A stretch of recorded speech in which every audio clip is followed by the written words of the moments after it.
It's time for another episode of the Shaun Tabatt Show, a podcast where I connect you with thought leaders from across the globe, digging into some of my favorite topics like personal development, marketing, spirituality, and pretty much any other shiny object that happens to catch my attention. Today, my special guest is my friend Ryan Johnson. We are going to just kind of have an open discussion, a dialogue about sort of the state of the church as we look ahead to 2021 and challenges, good things, and everything in between for the church. I don't quite know where this conversation is going to go, but we're going to go wherever the Holy Spirit leads us. So, Ryan, it's always fun to hang out with you, my friend. Welcome back to the show. I sincerely appreciate it. You're one of my favorite people in this whole world. Just don't Wow. tell anybody else. Okay. Yeah, we'll be sure to mute that part of the conversation. No, I mean, that is a good thing to bring up, I think, actually, though, because with what we do, we do stuff with in person with people. We are also virtually doing stuff with ministry leaders and friends all over the country. But I feel like there are those people that God brings to you that you get to just be on the journey with. And, from the moment you and I connected about a year and a half ago, I just felt like we were going to be fast friends and kind of be on the journey together. I like your sense of humor. You don't annoy me. Hopefully, I don't annoy you. So I hope we can be doing stuff for the long haul, man. Absolutely. It is. It's one of those things that just clicks, it works, you love it, you enjoy every moment. Well, and I feel like God wants every Southerner to have a Northern friend that they can mentor and really help to see how the world is supposed to run. I mean, being from Minnesota, I can't be any more of a Northern Yankee. I mean, I'm as far north almost as they come. And the only place I could go other than that is Canada. That's right. We have to get you to learn, bless your heart, good barbecue, and the proper gun attire. Well, I'll work on the proper gun attire. I was just in North and South Carolina for 4 days. I ate lots of barbecue in both places, so I feel like I'm slowly being conditioned to a better way of life. So when I finally arrive, you can let me know when that is. That's it. We definitely got to get that northerner out of you. That's right. Nothing against my northern friends. It's just it's different in this part of the world. Well, and one of the funny things I know is like the more you're in a location, the more the words, the phrases you use, even your kind of accent will shift. Earlier on in my career, when I worked in software companies, over two different summers, I spent about 6 weeks in Georgia, and I would come home. Sometimes be gone for 2 weeks and then come home for a weekend before going back out, and I would pick up kind of a southern accent temporarily, just from being. That's only being there for a few weeks. I can only imagine the dramatic shift. People will probably respect me more if I pick up more of a Southern accent. That's what I'm thinking. Well, it will cause your wife to love you just a little bit more. Well, that's definitely something I need in my life. So thank you for that encouragement. I look forward to that day when our marriage, our love story reaches its full potential. That's something to really aim towards. But on a more serious note, otherwise we'll keep joking all day. I'd sent you an article to kind of frame where we might go in this conversation. So let's start there. Some shifts in California in terms of taking off some of the limitations that they had going on last year for some of the bigger churches out there. They had a lot of extreme restrictions in terms of assembly and worship, and so I don't know that I specifically want to talk about that exactly, but I'm thinking just more of a bigger picture way to start our conversation. So it's been really fascinating to me. I had to travel quite a bit last year. I'm trying to get out at least once a month this year. And it's really fascinating to see the differences from state to state. If you go to a church here in Illinois, you're going to see, a row separation between everybody. A lot of people are still going to be masks and just a lot of different things. Some of that varies from county to county. Some of it varies by the choices of the staff. You go to places like Texas or South Carolina, places further south. A lot more freedom, not as many masks, things being fairly wide open, and so there seems to be a lot of variance in how people are assembling and choosing to worship. Also, in talking with different leaders, especially the last few months, I've had leaders tell me how if their churches stayed open, not only did their like in person uh, assembly like sometimes double, their online folks has sometimes doubled as well. And those are people looking for like full, like they want to be members, they want to start tithing, they're asking to be part of Sunday school classes, and so big picture, what it means to do church has shifted where all of a sudden, even if you have a local church, you're suddenly impacting people potentially on an international scale, going places you never thought you were going to go. So maybe that could be like a big picture kind of frame for where we could go in this conversation. But Would love to just hear a little bit from you, Ryan, in terms of like the people you're interacting with and rubbing shoulders with. What are some of the various things you've seen? Because I know you were up on the East Coast a couple of months back. Very different there than where you live versus where I live. So, give us your perspective on lockdown, open. What do you see? Yeah, it's definitely different across the board, and I think where we're easily to get in trouble is to look at our region and compare it to everywhere else and think that one is greater or lesser than the other.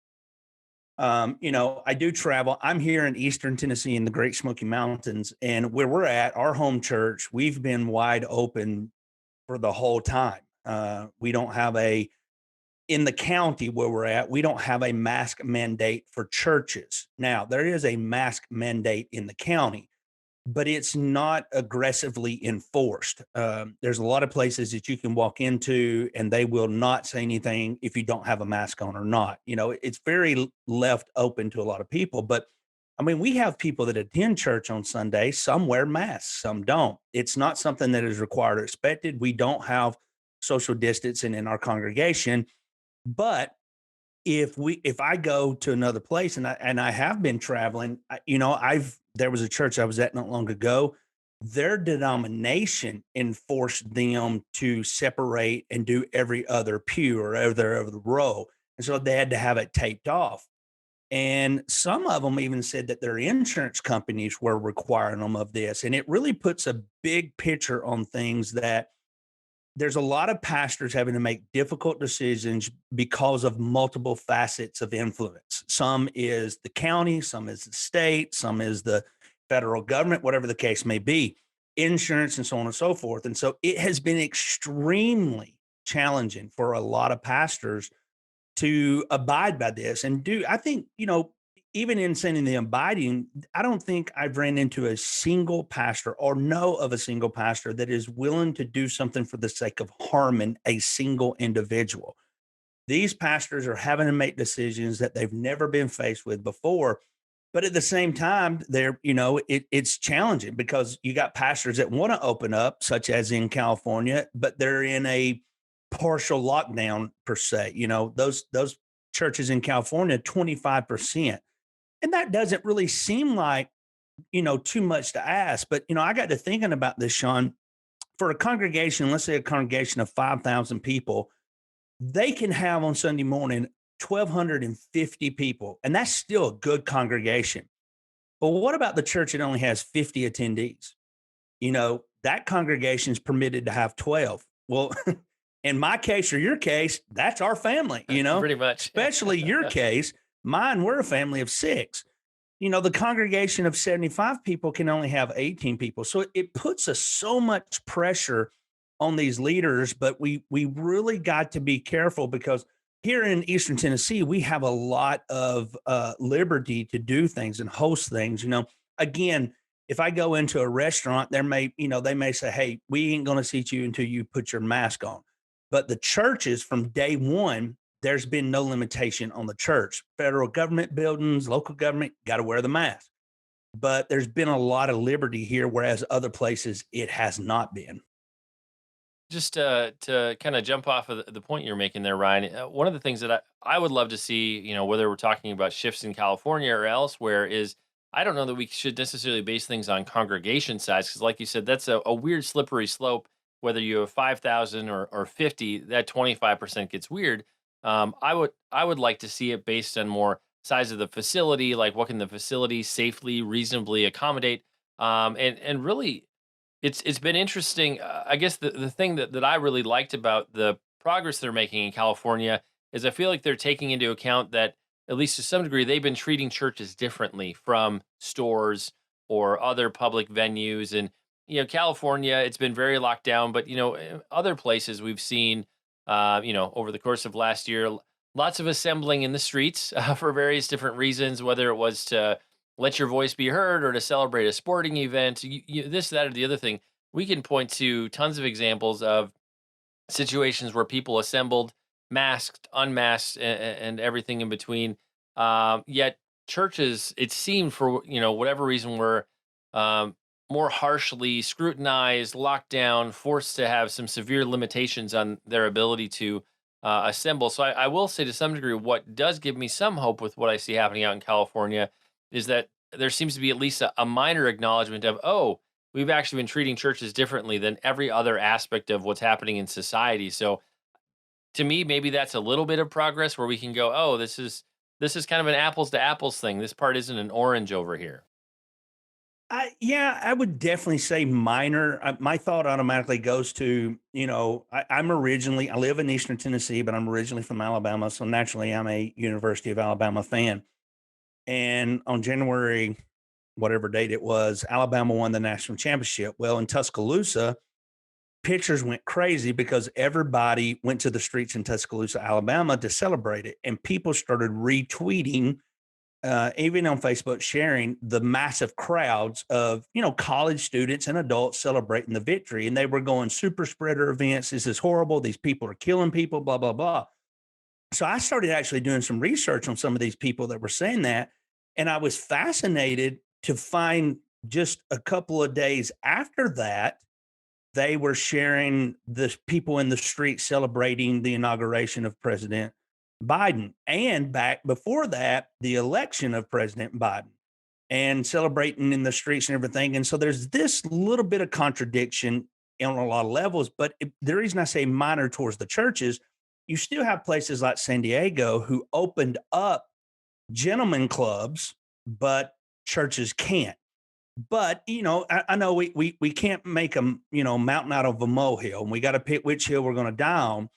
But again, it is minor victories, but this is one of those things that we have to turn our focus to, because it is such a great thing. Because if I have a facility that can seat 5,000 people, that facility is pretty large and open, right?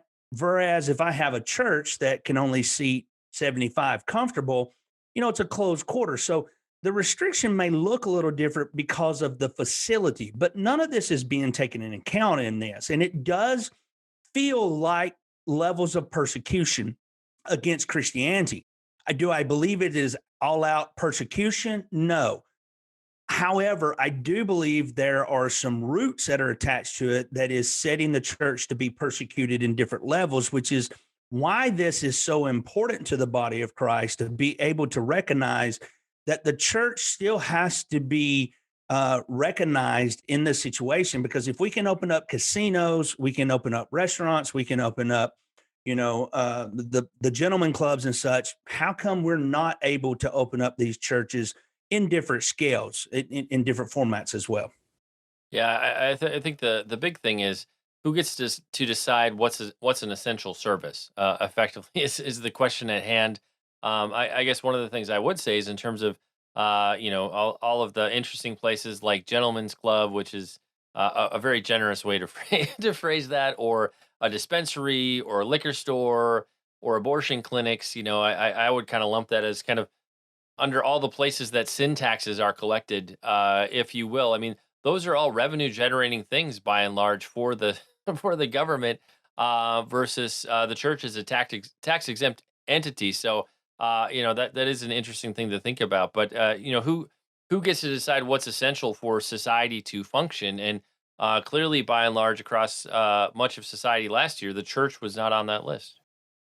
And that's such a great point, because, I was listening to a radio show out of the state of Alabama, and the radio hosts were deemed essential workers. And so they're actually at the top of the list to be able to get a vaccine. Now, they're radio personalities, that's what they are, but they were deemed essential workers. Well, if I go back to California and I look at what is, essential workers, or I go to any state of essential workers, how are we not looking at clergy as essential workers, or a church, especially when we have an increase of depression, suicide?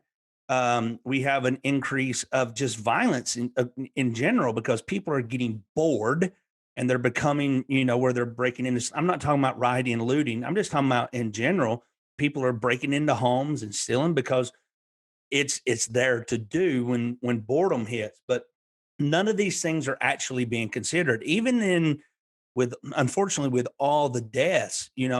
There's my wife's grandmother had just passed away. just recently, and I called. She was in the state of Georgia, and I called a pastor friend there before she passed away, and I said, "Hey, can you get to the hospital right now? My wife's grandmother's dying, and my wife is on the way to try to get there to be with her and stuff and everything." And they wouldn't let him in. They would not let not only though is he clergy, he's part of the hospital, board and stuff there that does some things in there, and you couldn't get in that process. And these things are just fascinating to me because we won't let certain people in to certain places because we're not deeming them essential. Well, at the end of the day, who's making that decision? Government. Government officials are making that decision. And I know that all of them are not evil. I'm not pointing the finger and blaming them all, but you do have a lot of hypocrites that is taking place. I mean, Governor Newsom out in California can't go to a restaurant, you can't sit down. And then pictures come out and he is with a group of large people and he's sitting down. But he's one of many who've done that. Governor of Michigan did that. Cuomo did that in New York, and Bellagio did that as well. And so there's always this stuff that is happening. And I'm not calling for the church to be defensive. I'm not calling for the church to be offensive just for the sake of being that, but we do have to recognize what is taking root in order to make sure that we're not overcome. Yeah, I mean the phrase that comes to mind, a lot of our conservative kind of podcast and radio people would say this kind of rules for thee, but not for me. And I think at the very least, we've certainly seen a disconnect between policies and practices. Somebody might prescribe this for you, but I'm not exactly going to follow that. And so that's something to really wrestle with. When you see discrepancies like that, you have a hard time buying that. Do you really believe this? You're saying this is how it is, yet you're clearly making choices that make it seem like you don't believe this is actually true. So it's a real hard tension to figure out how to live kind of in between that weird dichotomy of thought. Let's shift now, talking about so we've been at this for a year now. So many things have shifted in the church between in person, online. I think the place I'd like to go next is to talk about what do we do for the people who've never come back. So I can talk to a bunch of different pastors, friends who their congregations have been cut in half in terms of attendance and tithing. You know, I find in a lot of circumstances, people haven't even necessarily followed up with the people that are gone. They just like, oh, COVID, oh this or oh that, and there's a million different reasons you could probably get for why somebody has moved on to a different church, or they're watching something else online, or maybe they just are in a place where they feel like they don't care anymore because their habits have shifted. But I feel like there's a key shepherding piece of at least taking that step to follow up, place a phone call, say, hey, we haven't seen you guys. We want to see how you're doing and make sure you're okay, and make sure that you're having some kind of fellowship. And I can try to read between the lines and go, man, are you just afraid of what they're going to say, or can you not handle them saying that they didn't like what you were preaching about, or that you supported this, that, or the other thing last year? I mean, there are a myriad different reasons as to what people could respond. But I feel like that is one of the missed opportunities I saw last year, and as we've continued to progress into this new year. And my challenge to leaders would be, if you chose not to follow up last year for whatever reason you want to give it, I would challenge you to actually follow up this year and just say, hey, I know you haven't heard from me for a year, but we miss you. We haven't seen you. Just want to make sure you're okay. I mean, even if they're not going to, if they say, hey, I'm not going to come back because I got this other thing that's meeting this need, at the very least, you close that loop and let them know that you actually care, that you see them. I think that's one of the things that happened last year, is people felt like you no longer saw them. So they just moved on to something else.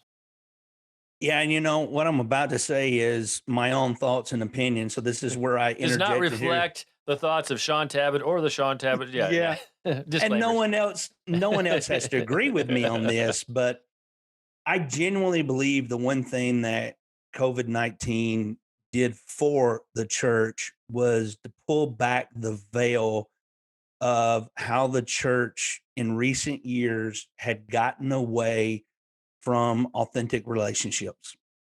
Somewhere along the way, we become enamored in ourselves where, we have pastors in pulpits, and I'm not being disrespectful. I'm just stating some knowledgeable facts that I know firsthand. They sit in a room, they don't come out until, first or second song is halfway through. They don't associate with anybody. They don't shake hands with anybody, and they get up, they preach their message, they walk out and go straight back to their office, whatever the case may be. And they have people in position to make sure to, keep up with all the information. But somewhere along the way, we failed to remember to be relatable. We failed to let people in our circle, in our life. Are we going to be friends with everyone? Absolutely not. That's not going to happen. I get that. You're not going to like everybody. We're called to love everyone, but you're not going to like everybody. I mean, that's just in all honesty. And I know that there's individuals that will abuse their time with you. There's individuals that will drive you crazy at times. I get all that. But at the end of the day, and I know, let me back up. I know that in larger congregations, you can't have one pastor pastoring 1,000 people and he get to know 1,000 people. I understand that, but we've lost the ability to be what family was intended to be. We've lost that in that. I think COVID has pulled that scale back and that veil to recognize that when we have people in our congregations that have been missing for a year and we didn't even think to ask where they went, or were they upset? Did they have COVID issues? Did they have a death? Did they have, Did what? did they die? Yeah. These are genuine things that we ought to take a step back and go, wait a minute. At the end of the day, if we're not developing authentic relationships, then what are we actually developing? I think the other side of that is it's also revealed the lost art of discipleship. And I know this is a big thing for you as well, but a lot of churches have been exposed for a lack of discipline. If we have people, and I know that a pandemic has caused a lot of this, do not misunderstand what I'm about to say. There are people that genuinely, we say you need to have faith. We all say that, but they genuinely, they got exposed to a spirit of fear. They embrace the fear and they're still fearful. I understand that. I get that. But at the same time, if we were genuinely growing and maturing people through discipling them into a relationship with Christ, I think we would discover, I believe, that we would discover a group of individuals who are willing to stand the test of time. Those that would stand there and fight. But what happens is because we don't disciple through the word of God, we become quote unquote woke, relevant leaders who are trying to stay culturally relevant to what is the hot topic of the moment. So we don't disciple, we try to stay relevant to that moment. So if a few months ago, it was this topic, and a few months from now, it's going to be this topic. So now, instead of discipling people and growing them through Christ, we're trying to maintain people by keeping them culturally relevant. But the problem with that is that changes every month, and we can't stay on top of that. The truth never changes. God is the same yesterday, today, and forever. But if we're not discipling, we're maintaining. And people are going to leave in a maintaining program. They're going to remain where they are actually growing. Well, I think that's one of the big dangers of, I would say, not necessarily being on any kind of a mission. If you, as a leader over a congregation, like there's no clear mission for what your house is about or what you're pursuing, and you're just being kind of led by what the leash of culture, if you will. Whether I want to think of things I've seen in my own local church context here or looking at other churches across the country, there's so many times I'm like, oh, they're doing that. I've seen that on Instagram a bunch lately. Or, oh, wow, they're doing that. I saw Bethel and Hillsong do that 5 months ago. And you can see how much we've gotten to this posture of just mimicking other big churches that we want to be like or that we want to emulate. And well, you know, mimicking something is certainly a way to flatter people. I feel like sometimes we can step into things that are so far out of our lane and out of our assignment. It's great that we're going after something that might be cool, but is that really the best thing that we could be doing? Is that the thing God's calling us to do in our community at this time? I feel like we're sometimes taking on things because it's popular or pursuing things that we don't even have the anointing or assignment for, but it's what everybody else is doing. So we just go for it. I want to jump back kind of on the the shepherding theme. Um, I think of some different hard conversations I've had behind the scenes with different folks lately, and just in terms of the whole shepherding thing, for a local church congregation, if you have a bunch of teaching pastors, 4 or 5, 6 people who preach on your preaching team, but none of them have a shepherd's heart, I can't help but ask the hard question: why are you a pastor? So you have a pastor title because you like the tax exempt status and the benefit that it gives you, but literally, if all you want to do is get up there and teach a message, I might as well go to Bible college to hear from you, because if your heart does not break for your people, if your heart does not wonder why the sanctuary is half empty, like we're like once the shepherd, somebody with a shepherd's heart would go after that. And I feel like we've cheapened kind of what it means to be a pastor to the point where it's just a title we throw around. But I think of the church context I grew up in, like smaller churches, Lutheran. I grew up Lutheran Church Missouri Synod, where at most we'd have like a pastor and an assistant pastor, kind of a thing was the norm, and maybe a congregation from 2 to 500 people. But those guys were doing hospital visits. They were visiting people in their homes. They were doing all kinds of different stuff where they actually got in people's lives face to face, rubbed shoulders with people, and I feel like some of the weird things we've seen the last maybe the last 5 to 10 years, is sort of this embracing of, gosh, if I could be like Bethel, I'm going to try to make this like Bethel. And then this kind of celebrity pastor culture that they're operating within, where I get the great intro music and all these things. And I get on the stage and I do my thing and I go back to the green room or to my office. And that's, it's almost like a conference experience and not a church experience. I feel like last year really showed the kind of the gaping hole in our attempt to do ministry, because if you're only teaching and you don't, your heart does not actually long to connect with and shepherd the people who are in your congregation. I mean, I would seriously challenge you to examine yourself, because that's a massive, massive disconnect, in my opinion. Well, I even said this the other day in a private conversation, but I can share this information. I'm glad we're doing this publicly so this can get out. Yeah. I'll share this aspect of it. It was just some friends and I just talking back and forth. And I said, another aspect of where we're at right now with, you know, COVID and the way things went with the election and so on and so forth, it has also revealed the hierarchy of Fifo ministry, unfortunately, has grown stronger. It is revealed that there's still a lot of, you're not on the same level that I'm on because Right. I have this title. And honestly, Sean, it's made me so sick to my stomach. I don't have an impressive story of a church background. We did grow up and attend church some, but I don't have the heritage of pastors and preachers in my lineage and stuff. But nevertheless, I remember as a kid, people used to call the pastor brother so and so. And I told my buddy the other day, I said, I'm at a point now where I just wish people would just call me Brother Ryan or Brother Johnson again, just because I'm so sick of everything else. I'm at a point to where I'm just, because at the end of the day, the only thing that crosses eternity is son. That's the only Right. title that crosses is son. I know my function and I know my gifting, but I mean, I have people, they have called me apostle, prophet, pastor, teacher, evangelist. I've had somebody call me reverend before, and you know that's kind of an awkward thing, but nevertheless, I don't get bent out of shape one way or the other. But this hierarchy is not good. It's this. I think it's steeped in self idolatry. I think it's steeped in self righteousness.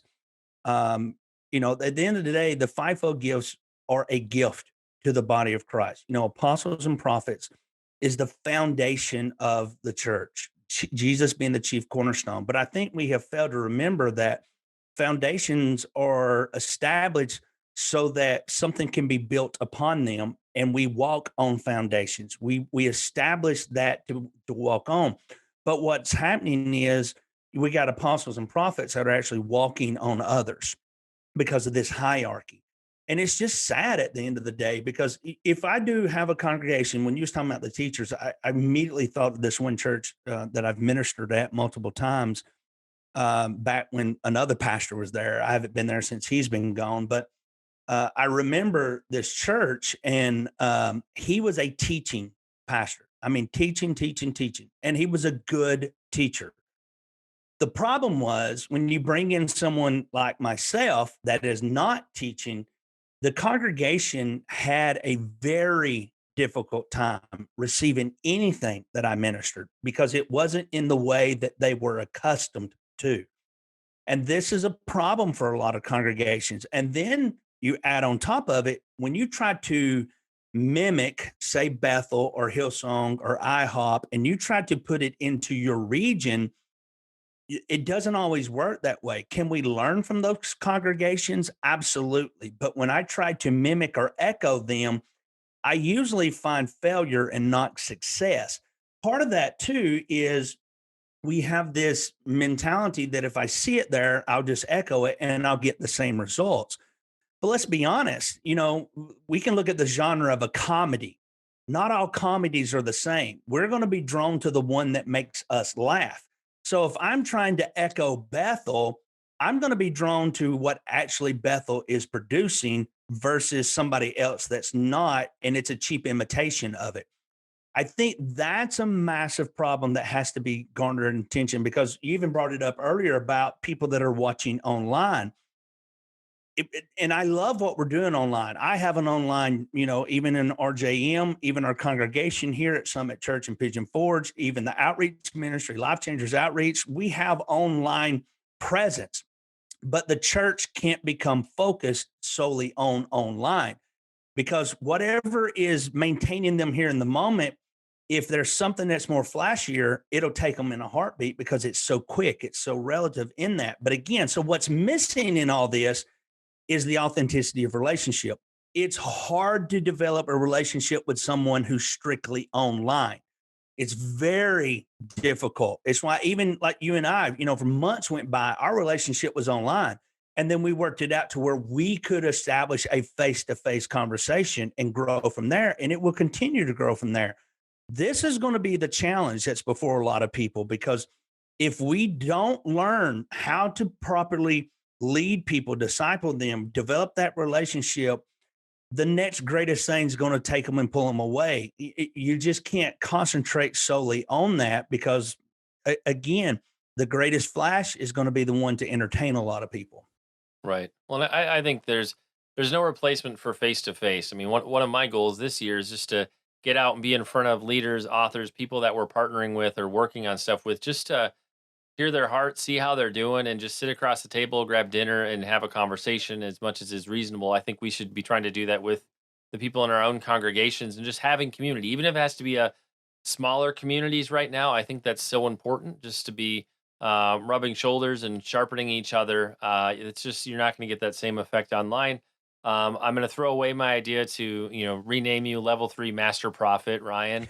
I feel like when you get into you'll see some like self-published books and things on Amazon kind of in our space, and people give themselves these wild titles and like, did we step into like a game of Dungeons and Dragons or something where I'm like a level 4 this or and so some of the titles we give ourselves are definitely interesting, to say the very least. I want to pick back up on the kind of the discipleship theme. I feel like that has been one of the. I almost feel like last year revealed the gaping hole we have in discipleship in the sense that, and that's not to bash the discipleship as it existed. I feel like a lot of the models we have kind of came out of church in the '90s, where it was like, you're a new believer or you're new to this church. We're gonna help you get acclimated to how you be a Christian or how you fit in here. And I almost felt like it was sort of cultural indoctrination, so you don't feel like an idiot or a fish out of water. And once you got through that 4 weeks or whatever, maybe join a small group, maybe go to Sunday school. But you lost that kind of smaller group face to face aspect of like real doing life together discipleship. I can probably count on one hand the churches or ministry schools that I know around the country where there's literally intense multi-year discipleship happening where it might be a larger group at the school, but the kind of cohort groups are 10 or less people with like a real solid established leader like in the lives of those people and discipling them and they're meeting regularly. I feel like that's something that we've really lost across the church, broadly speaking. And that may be one of the gifts of last year as we are forced into a position where we are doing more house church things or several families coming together to whether that's to do a Bible study or maybe, we're coming together to watch a sermon online in somebody's home. It is putting us in a position where we're having a smaller group of people, combining resources, helping each other, just being in more intentional relationship with each other. And so that does excite me, where I think we're going to see more organic discipleship happening, maybe outside of the traditional church models that we've had. And I don't know that that's necessarily a bad thing. For me, as a guy who works in publishing, and I'm thinking about, like, I'm trying to think through, like, what resources do we need 3 to 5 years down the road. I don't know that I completely grasp what it looks like to disciple the church 5 years from now. Just given the fallout we've seen after the election, challenges coming yet for the church as a whole in terms of assembly. Um, I feel like our friend Lana Vostra talks about that it's a new era. People keep talking about this is like the third reformation of the church. Uh, I think the next couple years are, for lack of a better way to say it, they're going to be rocky and interesting as we kind of wrestle with our junk. We went through last year. There's a lot of compression, a lot of stress, a lot of pressure. I always say sometimes Jesus came out and sometimes something far different than Jesus came out. And we're going to have to process and wrestle with our garbage, maybe the things we got wrong, the things that we did wrong, and figure out how to, I would say, get back in our lane. I feel like we got so far out of our lane or our assignments last year. Um, we really need to just be humble and go, Jesus, where do you need me to be? And go back there and be all about that thing that you're supposed to be doing with a reckless abandonment, and not worry about the stuff that's not yours. But I think that's going to take a lot of time and a lot of challenging effort to get there. Yeah, I think there are things that people as individuals are going to have to revalue or reevaluate whether or not they actually value it. And, because if I say something right now, if I say, hey, we're going to have a small group meeting, how many of them are going to use? I'm not be doing that. I'm not, because I'm going to expose myself to a virus. And why would I do that? But that same person, realistically, not every case, but, they're going to go to the grocery store. Right. They're going to go to, a big box, Lowe's or Home Depot, whatever the case may be. So, what do you really value? And I think that's got to be the most important question going further in discipleship programs, whether it's meeting at a coffee shop, meeting right now. I think a lot of coffee shops would love small groups coming in just for the business of it, not the major chains because they're definitely pretty strict, but some of these mom and pop ones, they're welcoming into that. Homes are going to have to be made available, absolutely, but again, this is going to come back to whether or not a church is going to decide to make that available. And then in the process of making it available, do we even value that? Because unfortunately, we have many, especially in America, and I know it may be in other countries as well, but we have a lot of Christians who say that they want these things, but they never show up for these things. Because at the end of the day, they're satisfied coming to church and having a man or a woman share a message, give them a little bit of encouragement, a pep talk, and that's all they're looking for.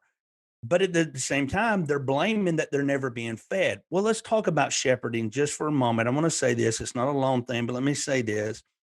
I've actually seen shepherds work before. I've been in another country and I saw shepherds work, and I was fascinated about something that I did not see when I saw the shepherds tending to the flock. And this was the thing. A shepherd's responsibility is to lead the flock to pure water and green grass.